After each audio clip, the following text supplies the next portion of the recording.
ಎಲ್ಲರಿಗೂ ನಮಸ್ಕಾರ. ಸಮೃದ್ಧಿ ಅಡುಗೆ ಮನೆಗೆ ಸ್ವಾಗತ.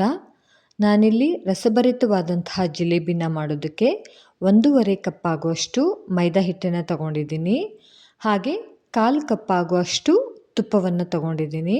ನೋಡಿ, ಈ ರೀತಿ ತುಪ್ಪ ನಿಮಗೆ ಇಷ್ಟ ಇಲ್ಲ ಅನ್ನೋದಾದರೆ ನೀವು ಎಣ್ಣೆನ ಬಿಸಿ ಮಾಡಿ ಕೂಡ ಹಾಕ್ಕೋಬೋದು. ಈ ರೀತಿ ತುಪ್ಪವನ್ನು ನೀಟಾಗಿ ಮಿಕ್ಸ್ ಆಗೋವರೆಗೂ ನಾನು 1 ನಿಮಿಷ ಈ ರೀತಿ ಸ್ಪೂನಲ್ಲಿ ಮಿಕ್ಸ್ ಮಾಡ್ಕೊಳ್ತೀನಿ. ಈ ರೀತಿ ಸ್ಪೂನಲ್ಲಿ ಮಿಕ್ಸ್ ಮಾಡಿಕೊಂಡ ನಂತರ ನಾನು ಇದನ್ನು ಈಗ ಸ್ವಲ್ಪ ಕೈಯಲ್ಲಿ ಕೂಡ ಮಿಕ್ಸ್ ಮಾಡ್ಕೊಳ್ಬೇಕು. ಅಂದರೆ ತುಪ್ಪ ಏನಿದೆ ಅದು ಸಂಪೂರ್ಣವಾಗಿ ಎಲ್ಲ ಹಿಟ್ಟಿಗೂ ಕೂಡ ಬೆರಿಬೇಕು. ನೀವು ಇದಕ್ಕೆ ಒಂದು ಅರ್ಧ ಟೇಬಲ್ ಸ್ಪೂನ್ ಆಗುವಷ್ಟು ಅಡುಗೆ ಸೋಡಾನ ಹಾಗೆ 1/4 ಕಪ್ ಆಗುವಷ್ಟು ಮೊಸರನ್ನ ಕೂಡ ಆ್ಯಡ್ ಮಾಡ್ಕೊಳ್ಬೋದು. ಆ್ಯಡ್ ಮಾಡಿಕೊಂಡ್ರೆ ತುಂಬ ಚೆನ್ನಾಗಿರುತ್ತೆ. ನೋಡಿ, ಈಗ ಇದಕ್ಕೆ ನಾನು 1 ಕಪ್ ಆಗುವಷ್ಟು ನೀರನ್ನು ತಗೊಂಡಿದ್ದೀನಿ. ಬಟ್ ನೀರನ್ನು ಒಂದೇ ಸಲ ಹಾಕಬಾರ್ದು. ನೀರನ್ನು ಹೀಗೆ ಒಂದು ಸ್ವಲ್ಪನೇ ಹಾಕ್ಕೊಂಡು ಈ ರೀತಿ ಮಿಕ್ಸ್ ಮಾಡ್ಕೊಳ್ಬೇಕು.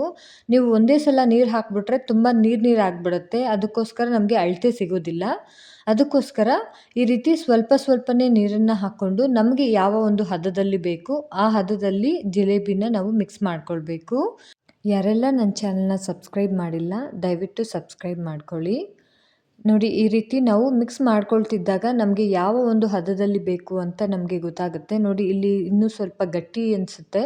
ಸೊ ಆಗ ನಾನು ಉಳಿದಿರುವಂಥ ನೀರನ್ನು ಕೂಡ ಹಾಕ್ಕೊಳ್ತಾ ಇದ್ದೀನಿ. ನಾನಿಲ್ಲಿ 1.5 ಕಪ್ ಆಗುವಷ್ಟು ಮೈದಾಕ್ಕೆ 1 ಕಪ್ ಆಗುವಷ್ಟು ನೀರನ್ನು ತಗೊಂಡಿದ್ದೀನಿ. ನೋಡಿ, ಕರೆಕ್ಟಾಗಿ 1 ಕಪ್ಪು ನೀರು ಸರಿಯಾದ ಕನ್ಸಿಸ್ಟೆನ್ಸಿನಲ್ಲಿ ಬರುತ್ತೆ. ನೋಡಿ ಎಷ್ಟು ಚೆನ್ನಾಗಿ ಕ್ರೀಮಿ ಟೆಕ್ಸ್ಚರಲ್ಲಿ ಬಂದಿದೆ ಅಂತ. ಸೊ ಈಗ ಇದನ್ನು ನಾನು ಹಾಗೆ ಒಂದು ಸೈಡಲ್ಲಿ ಎತ್ತಿಟ್ಟು ಈಗ ನಾನು ಸಕ್ಕರೆ ಪಾಕನ ಮಾಡ್ಕೊಳ್ತಿದ್ದೀನಿ. ಸಕ್ಕರೆ ಪಾಕ ಮಾಡ್ಕೊಳ್ಳೋದಕ್ಕೆ ನಾನು ಮೈದಾ ಯಾವ ಕಪ್ಪಲ್ಲಿ ಉಪಯೋಗಿಸಿದ್ದೆ ಅದೇ ಕಪ್ಪಿನಲ್ಲಿ 1 ಕಪ್ ಆಗುವಷ್ಟು ಸಕ್ಕರೆ ಹಾಗೆ ಅದೇ ಕಪ್ಪಿನಲ್ಲಿ ಅರ್ಧ ಕಪ್ ಆಗುವಷ್ಟು ನೀರನ್ನು ಹಾಕ್ಕೊಳ್ತಾ ಇದ್ದೀನಿ. 1 ಕಪ್ ಸಕ್ಕರೆಗೆ ಅರ್ಧ ಕಪ್ ನೀರು ಕರೆಕ್ಟಾಗಿರುತ್ತೆ. ಅಂದರೆ ತುಂಬ ನೀರಾಗಿ ಅನಿಸಲ್ಲ, ಕರೆಕ್ಟಾಗಿ ಇರುತ್ತೆ. ಈ ರೀತಿ ಸಕ್ಕರೆ ನೀರು ಚೆನ್ನಾಗಿ ಕುದಿಯೋ ಸಮಯದಲ್ಲಿ 2 ಏಲಕ್ಕಿನ ಹಾಕ್ಕೊಂಡಿದ್ದೀನಿ. ಹಾಗೆ 1 ಚಿಟಿಕೆ ಆಗುವಷ್ಟು ಕೇಸರಿ ಕಲರ್ನ ಹಾಕ್ಕೊಳ್ತಾ ಇದ್ದೀನಿ. ನಮಗೆ ಜಿಲೇಬಿ ಅಂದ್ರೇ ಅದು ಕಲರ್ ಇಂಪಾರ್ಟೆಂಟು. ಸೊ ಅದಕ್ಕೋಸ್ಕರ ಕೇಸರಿ ಕಲರ್ನ ಹಾಕ್ಕೊಂಡು ಒಂದು ಅರ್ಧ ಹೋಳು ನಿಂಬೆಹಣ್ಣಿನ ರಸವನ್ನು ಹಾಕ್ಕೊಳ್ತಾ ಇದ್ದೀನಿ. ನೋಡಿ, ನಿಮಗೆ ಹುಳಿಯಾಗಿ ಟೇಸ್ಟಿಯಾಗಿ ಬೇಕು ಅಂದರೆ ಇದೆಲ್ಲ ವಿಧಾನ ಕೂಡ ಕರೆಕ್ಟಾಗಿ ಫಾಲೋ ಮಾಡಿದ್ರೆ ಖಂಡಿತ ತುಂಬ ರಸಭರಿತವಾದಂಥ ಒಂದು ಜಿಲೇಬಿ ನಿಮಗೆ ಸಿಗುತ್ತೆ. ನೋಡಿ, ಈ ರೀತಿ ನಾವು ಮಿಕ್ಸ್ ಮಾಡ್ಕೊಳ್ತಾ ಇದು ನಮಗೆ ತುಂಬಾ ಗಟ್ಟಿ ಪಾಕದ ರೀತಿ ಏನು ಬೇಡ. ಜಸ್ಟ್ ನಮಗೆ ಕೈಗೆ ಅಂಟೋ ರೀತಿ, ಅಂದರೆ ಕೈಗೆ ಅಂಟಿನ ರೀತಿ ಆದರೆ ಸಾಕು. ಅಷ್ಟುವರೆಗೂ ನಾವು ಇದನ್ನು ಈ ರೀತಿ ಬೇಯಿಸ್ಕೊಳ್ಬೇಕು. ನೋಡಿ, ಈ ರೀತಿ ಕೈಗೆ ಅಂಟು ಬಂದರೆ ಸಾಕು, ಕರೆಕ್ಟಾಗಿ ಇರುತ್ತೆ. ಸೊ ಈಗ ಇದನ್ನು ನಾವು ಆರೋದಕ್ಕೆ ಬಿಟ್ಟು ಆಗಲೇ ಏನು ಮಿಕ್ಸ್ ಮಾಡ್ಕೊಂಡಿದ್ವಲ್ಲ ಜಿಲೇಬಿಗೆ ಆ ಒಂದು ಮಿಶ್ರಣವನ್ನು ನಾನಿಲ್ಲಿ ಒಂದು ಪ್ಲಾಸ್ಟಿಕ್ ಬಾಟಲ್ ತಗೊಂಡು ಅದಕ್ಕೆ ಹಾಕ್ಕೊಳ್ತಾ ಇದ್ದೀನಿ. ನೀವು ಬೇಕಾದರೆ ಒಂದು ಪ್ಲಾಸ್ಟಿಕ್ ಪೇಪರಲ್ಲೂ ಕೂಡ ಮಾಡ್ಕೊಳ್ಬೋದು ಅಥವಾ ಯಾವುದೇ ಒಂದು ಬಾಟಲ್ಸ್ ಇದ್ದರೂ ಕೂಡ ನೀವು ಈ ರೀತಿ ಮಾಡ್ಕೊಳ್ಬೋದು. ನೋಡಿ, ಈ ರೀತಿ ನಾನು ಸ್ವಲ್ಪನೇ ಹಾಕ್ಕೊಂಡು ಬಾಟಲ್ನ ಫಿಲ್ ಮಾಡ್ಕೊಳ್ತೀನಿ. ಈ ರೀತಿ ಒಂದು ಸಲ ನಾವು ಬಾಟಲ್ ಫಿಲ್ ಮಾಡ್ಕೊಳ್ಬಿಟ್ರೆ ನಮಗೆ ಬೇಕಾದಷ್ಟು ಜಿಲೇಬಿನ ನಾವು ಆರಾಮಾಗಿ ಹಾಕ್ಕೋಬೋದು. ಯಾವುದೇ ಒಂದು ಸ್ವೀಟ್ ಆಗಲಿ ನಾವು ಹೊರಗಡೆಯಿಂದ ತಂದು ಕೊಡೋದ್ರಿಂದ ನಮಗೊಂದು ರೀತಿ ಭಯ ಇದ್ದೇ ಇರುತ್ತೆ, ಹೇಗೆ ಮಾಡ್ತಾರೆ ಏನು ಅಂತ. ಈ ರೀತಿ ನಾವು ಮನೆಯಲ್ಲೇ ಮಾಡಿಕೊಟ್ಟಾಗ ನಮಗೂ ಖುಷಿ ಆಗುತ್ತೆ ಮತ್ತು ತಿನ್ನೋರ್ಗೂ ಕೂಡ ಮನೆಯಲ್ಲೇ ಮಾಡಿದ್ದಾರೆ ಅನ್ನೋವಂಥ ಒಂದು ಖುಷಿ ಸಿಗುತ್ತೆ. ನೋಡಿ, ಈ ರೀತಿ ಎಲ್ಲ ಒಂದು ಮಿಶ್ರಣವನ್ನು ಎಷ್ಟು ಬಾಟಲ್ಗೆ ಆಗುತ್ತೋ ಅಷ್ಟು ಮಿಶ್ರಣವನ್ನು ನಾನು ಹಾಕ್ಕೊಂಡು ಈ ರೀತಿ ಪೂರ್ತಿ ಫಿಲ್ ಮಾಡ್ಕೊಳ್ತಾ ಇದ್ದೀನಿ. ನೋಡಿ, ಈ ರೀತಿ ನೀಟಾಗಿ ಹಾಕ್ಕೊಂಡ ನಂತರ ನಾನು ಇದಕ್ಕೆ ಮುಚ್ಚಳಕ್ಕೆ ನನಗೆ ಯಾವ ಸೈಜ್ ಬೇಕೋ ಆ ಸೈಜಲ್ಲಿ ನಾನು ಹೋಲ್ ಮಾಡ್ಕೊಂಡಿದ್ದೀನಿ. ಈ ರೀತಿ ಬಾಟಲ್ಸಲ್ಲಿ ಮಾಡ್ಕೊಳ್ಳೋದ್ರಿಂದ ಕಂಫರ್ಟಾಗಿ ನಾವು ಜಿಲೇಬಿನ ಹಾಕ್ಬೋದು.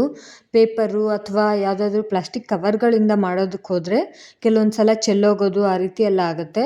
ಸೊ ಈ ರೀತಿ ಒಂದು ಬಾಟ್ಲಿಂದ ನಾವು ಆರಾಮಾಗಿ ಮಾಡ್ಕೊಳ್ಬೋದು. ನೋಡಿ, ನಾನೀಗ ಎಣ್ಣೆನ ಕಾಯೋದಕ್ಕೆ ಇಟ್ಟಿದ್ದೆ. ಈ ಜಿಲೇಬಿ ಹಾಕೋವಾಗ ಎಣ್ಣೆ ಚೆನ್ನಾಗಿ ಕಾದಿರಬೇಕು.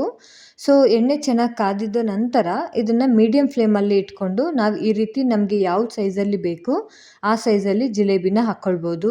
ನೋಡಿ, ಆರಾಮಾಗಿ ಯಾವುದೇ ಟೆನ್ಷನ್ ಇಲ್ಲದೆ ಅಥವಾ ಚೆಲ್ಲೋಗುತ್ತೆ ಅನ್ನೋವಂಥ ಭಯ ಇಲ್ಲದೆ ಆರಾಮಾಗಿ ನಮ್ಗೆ ಯಾವ ಒಂದು ಸೈಜಲ್ಲಿ ಬೇಕೋ ಆ ರೀತಿ ನಾವು ಇದನ್ನು ಹಾಕ್ಕೊಳ್ಬೋದು. ಎಷ್ಟು ಪರ್ಫೆಕ್ಟಾಗಿ ಕರೆಕ್ಟಾಗಿ ಬರುತ್ತೆ ಅಂತ. ನಿಮಗೆ ತುಂಬ ದಪ್ಪ ಬೇಕು ಅನ್ನೋದಾದರೆ ಹೋಲ್ನ ಇನ್ನೂ ಸ್ವಲ್ಪ ದೊಡ್ಡದು ಮಾಡ್ಕೊಳ್ಳಿ. ಈ ರೀತಿ ಸಣ್ಣ ಇದ್ದರೆ ಸಾಕು ಅನ್ನೋದಾದರೆ ಮೀಡಿಯಮ್ ಫ್ಲೇಮಲ್ಲಿ ನಿಮಗೆ ಯಾವ ಒಂದು ಸೈಜಲ್ಲಿ ಬೇಕೋ ಆ ರೀತಿ ನೀವು ಹೋಲನ್ನು ಮಾಡಿಕೊಂಡು ಈ ರೀತಿ ಹಾಕ್ಕೋಬೋದು.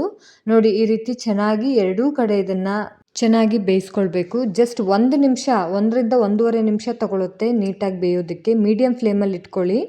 ಸೊ ಈಗ ನಾನು ಅದನ್ನು ತೆಗೆದು ಒಂದು ತಟ್ಟೆನಲ್ಲಿ ಹಾಕ್ಕೊಂಡಿದ್ದೀನಿ. ಈಗ ಮತ್ತೆ ಉಳಿದಿರುವಂಥ ಒಂದು ಹಿಟ್ಟನ್ನು ಈ ರೀತಿ ನಮಗೆ ಬೇಕಾಗಿರುವಂಥ ಶೇಪಲ್ಲಿ ಜಿಲೇಬಿನ ಹಾಕ್ಕೊಳ್ತಾ ಇದ್ದೀನಿ. ನೋಡಿ ಎಷ್ಟು ಆರಾಮಾಗಿ ಹಾಕ್ಕೊಳ್ಬೋದು, ಏನು ಚೆಲ್ಲೋಗುತ್ತೆ, ಯಾವುದೇ ಒಂದು ಪ್ರಾಬ್ಲಮ್ ಇಲ್ಲ. ಈ ರೀತಿ ಮಕ್ಕಳು ಕೂಡ ಇದನ್ನು ನಾವು ಮಾಡ್ಬೋದು. ಅಷ್ಟು ಚೆನ್ನಾಗಿ ಆರಾಮಾಗಿ ನಾವು ಜಿಲೇಬಿನ ಮಾಡ್ಕೊಳ್ಬೋದು.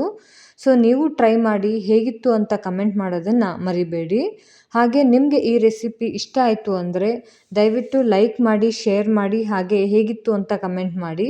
ನೋಡಿ ಈ ರೀತಿ ಎಲ್ಲ ಒಂದು ಜಿಲೇಬಿನ ಹೊರಗಡೆ ತೆಗೆದ ನಂತರ ಈಗ ಒಂದೊಂದೇ ಜಿಲೇಬಿನ ನಾವು ಸಕ್ಕರೆ ಪಾಕದಲ್ಲಿ ಹಾಕಿ ಒಂದು 2 ನಿಮಿಷ ಇದನ್ನು ಹೀಗೆ ನೆನೆಯೋದಕ್ಕೆ ಬಿಡಬೇಕು. ಜಸ್ಟ್ ಒಂದು 2 ನಿಮಿಷ ಇದನ್ನು ನೆನೆದ್ರೆ ಸಾಕು. ಇದರಲ್ಲಿರುವಂಥ ಸಕ್ಕರೆ ಅಂಶಗಳೆಲ್ಲ ಜಿಲೇಬಿನಲ್ಲಿ ಹೀರ್ಕೊಳ್ಬೇಕು.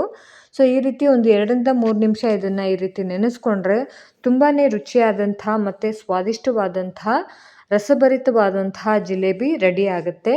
ಈ ಒಂದು ಜಿಲೇಬಿ ಸಕ್ಕರೆ ಪಾಕವನ್ನು ಜಾಸ್ತಿ ಹೀರ್ಕೊಳ್ಳೋದಿಲ್ಲ, ಅದಕ್ಕೋಸ್ಕರ ಇದು ಕರೆಕ್ಟಾಗಿರುತ್ತೆ ಸಕ್ಕರೆ ಪಾಕ. ನೀವು ಕಡಿಮೆ ಆಯಿತು ಅಂತ ಅಂದ್ಕೊಳ್ಬೇಡಿ. ಜಸ್ಟ್ 2 ಮಿನಿಟ್ಸ್ ಇದನ್ನು ಈ ರೀತಿ ನೆನೆಯೋದಕ್ಕೆ ಬಿಟ್ಟು ಇದನ್ನು ತೆಗೆದ್ರೆ ಮತ್ತೆ ಉಳಿದಿರುವಂಥ ಸಕ್ಕರೆ ಪಾಕದಲ್ಲಿ ನೀವು ಹಾಕ್ಕೊಳ್ಬೋದು. ಅಂದರೆ 1.5 ಕಪ್ ಆಗುವಷ್ಟು ನಾವೇನು ಮೈದಾ ತೊಗೊಂಡಿದ್ದೀವಿ ಅದಕ್ಕೆ 1 ಕಪ್ ಆಗುವಷ್ಟು ಸಕ್ಕರೆ ತೊಗೊಂಡು ಪಾಕ ಮಾಡಿಕೊಂಡ್ರೆ ಕರೆಕ್ಟಾಗಿ ಬರುತ್ತೆ. ನೋಡಿ ಈ ರೀತಿ ಇದನ್ನು ಒಂದು 2 ನಿಮಿಷ ನಾವು ನೆನೆಯೋದಕ್ಕೆ ಬಿಟ್ಟರೆ ಗರಿಗರಿಯಾದ ಮತ್ತು ರಸಭರಿತವಾದಂತಹ ಜಿಲೇಬಿ ರೆಡಿ ಆಗುತ್ತೆ. ನೋಡಿ ಮನೆಯವರೆಲ್ಲ ಕೂತ್ಕೊಂಡು ತಿಂತಾ ಇದ್ದರೆ ಅದರ ರುಚಿನೇ ಬೇರೆ. ನೋಡಿ ಎಷ್ಟು ಚೆನ್ನಾಗಿದೆ ಅಂತ, ಎಷ್ಟು ಜ್ಯೂಸಿಯಾಗಿ ಇದೆ ಅಂತ, ಜ್ಯೂಸಿಯಾಗಿ ಬರ್ತಿದೆ.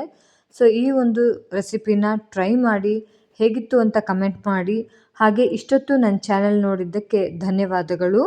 ಯಾರೆಲ್ಲ ನನ್ನ ಚಾನೆಲ್ನ ಸಬ್ಸ್ಕ್ರೈಬ್ ಮಾಡಿಲ್ಲ ದಯವಿಟ್ಟು ಸಬ್ಸ್ಕ್ರೈಬ್ ಮಾಡ್ಕೊಳ್ಳಿ.